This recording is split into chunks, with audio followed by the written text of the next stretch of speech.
Bilam and Balak are working to try and curse the Jewish people. Balak is scared, or seemingly scared at the beginning, of what's going to be with his nation, with Moab, and he hires Bilam to curse them. And they go through an entire back and forth to figure out exactly how that is going to work. But in the end, Bilam is unable to curse the Jewish people. And the Torah tells us in a very interesting pasuk, Vayasem Hashem davar b'fi Bilam. And Hashem placed words into the mouth of Bilam.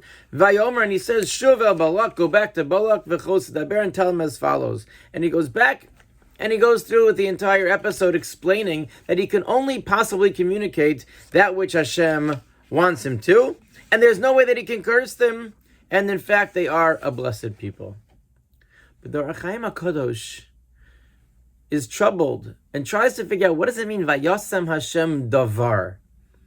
Davar, a thing, milashon dibor, the language of words. Many of the Mefarshim try to figure out exactly what does this pasuk mean. What did Hashem place into the mouth of Bilam?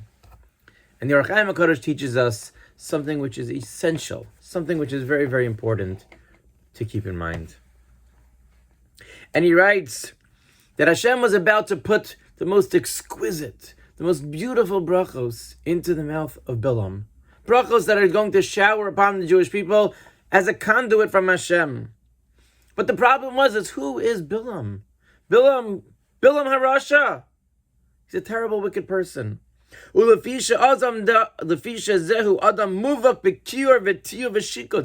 disgusting person. Chazal go into great detail about a terrible person, about Taiva, and the disgusting things that Bilam did.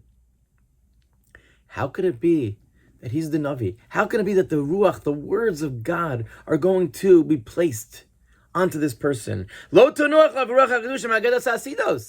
that which is going to predict the future, going to relay what is going to happen, how can that go into the mouth of Bilam? Because the words that emanate, which are the Devar Hashem, have Kedusha, have holiness to them.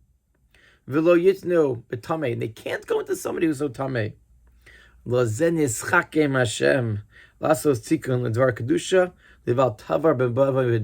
So Hashem was faced with a problem and came up with a solution. Because the mouth, the pathway, the alleyway through which those words were going to come is disgusting. It's filled with all the terrible, terrible words and things that Bilam says. So what did Hashem do? Vayasem Hashem davar b'fi Bilam. He put something into Bilam's mouth. V'asa mechitza, he created a barrier between his physical mouth, that mouth that spews hatred and disgusting words, and the words of Kedusha that are going to come through. V'asa mechitza ben koach hamadaber v'adibor atzmo uvein pi chazir, so that it shouldn't be that it's just coming out of the mouth of this disgusting pig.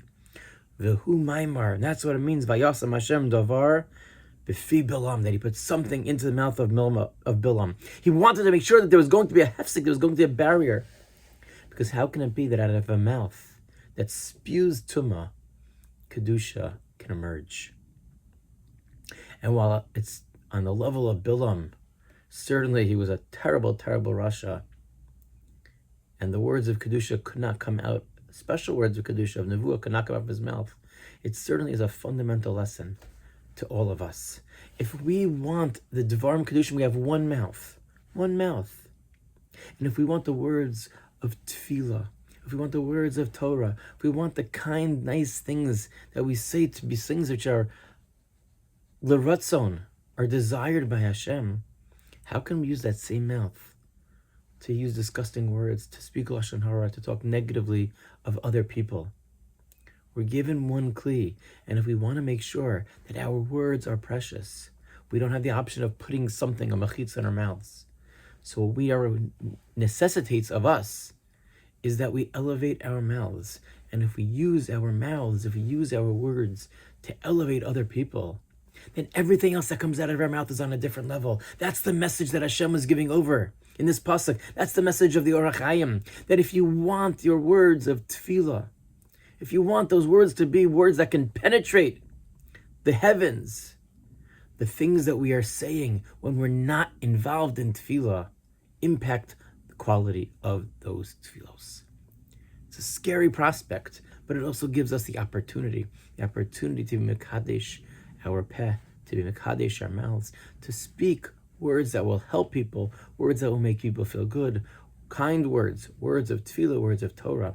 And hopefully, if we elevate the kedusha of our mouths, then everything else that comes out will be l'ratzon, will be beloved by Hashem, and HaKadosh Baruch Hu will be yimale kol mish alos libchem letova.